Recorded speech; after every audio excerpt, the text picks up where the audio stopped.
Hello everyone, kumusta po kayo? Dear YouTube followers and viewers, my name is William Morbil Camilang Jr., living in Villasis, Pangasinan, Philippines. I am a stroke survivor. I'll be turning 54 this coming March 15, 1970. Magkukwento lamang po ko sa inyo.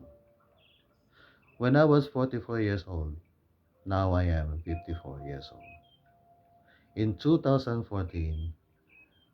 ako po ay binigyan ng Panginoong Diyos ng opportunity to visit France bilang tourist because I was invited to serve as guest speaker para sa isang church anniversary. May taong nagdala sa akin sa public market ng France at nakita ko pong, wow, ang linis po ng public market ng France. At another, wow, wala po akong nakitang langaw. Talagang wala po akong nakitang langaw. Pero meron akong nakitang namamalimos. At nang makita ko ang isang namamalimos, beggar, ang aking puso po ay natas, nahipo. And I believe, hinipo ng Diyos ang aking puso. Noon po, may dala akong coin sa aking busa. At yan po ay 10 euros. Noong 2014, ang equivalent po ng 1 euro ay 50 pesos. Kaya ang 10 euros po ay 500 euros ang kapalit. Mahirap ibigay iyon sapagkat yun lamang aking pera. Pero dahil naawa po ko sa taong iyon na namamalimos, I dropped the coin sa kanyang lata. Ngayon, walang natirang pera sa aking busa sapagkat yun lamang ang aking pera noon.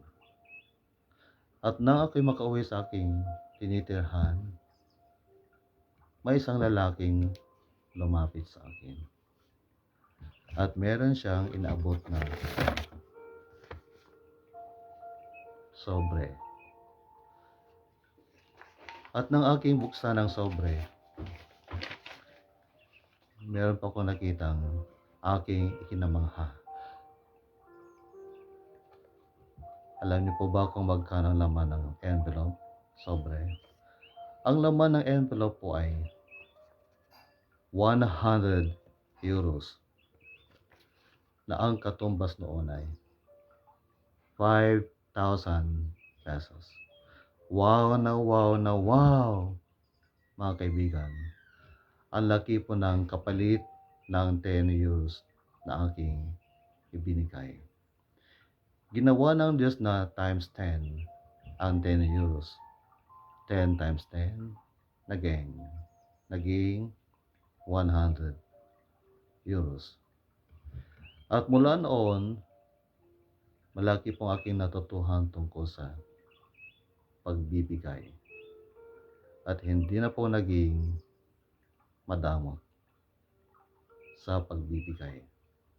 Una, sa Diyos, sa simbahan, sa house of worship, sa pagbibigay ng offering, pagbibigay ng ayuda, donation, o tulong para sa isang church project, at pagbibigay ng tulong sa mga mahihirap na mamalimos. From this story, mga kaibigan, marami po tayong take away. Take away yung ating natutuhan o inyong natutuhan. Narito po yung mga take away.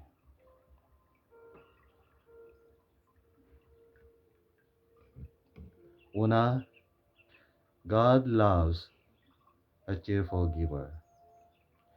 Iniibig ng Diyos ang nagbibigay na may kagalakan.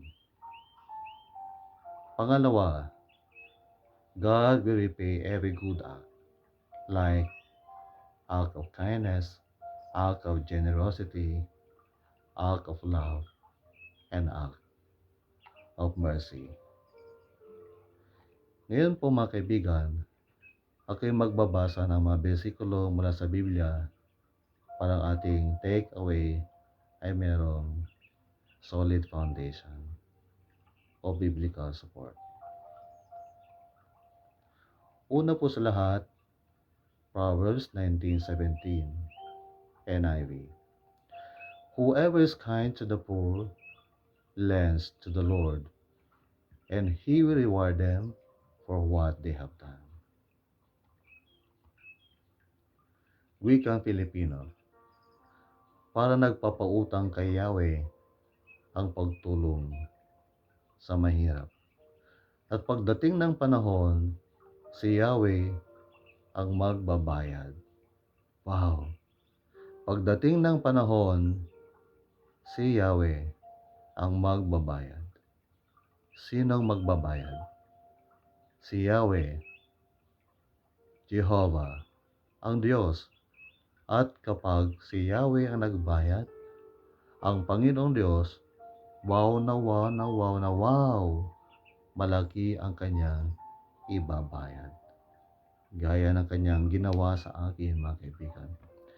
Binayaran ni Yahweh ang 10 years ng 100 euros. Amen. Salamat sa Diyos. Another Bible verse, 2 Corinthians 9:7, NIV. Each of you should give what you have decided in your heart to give, not reluctantly or under compulsion. For God loves a cheerful giver.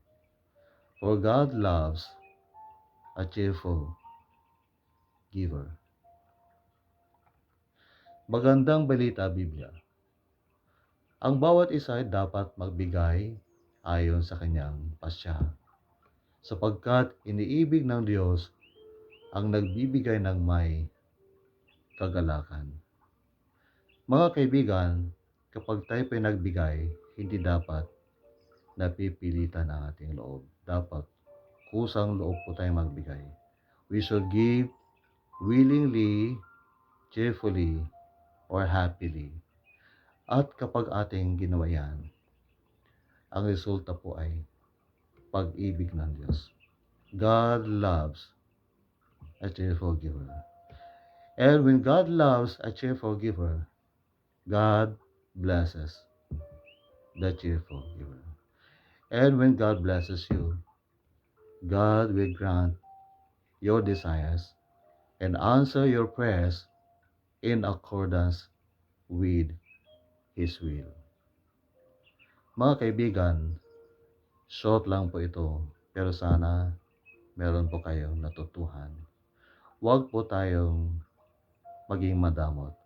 We should be mapagpala, mapagbiyaya, mapagbigay. Let's share what we have with people, especially the poor, the needy. Sa salita ng Diyos sa Galatians chapter 6:10, let us give to people, especially to the household of faith. Maraming salamat sa inyong panonood. God bless.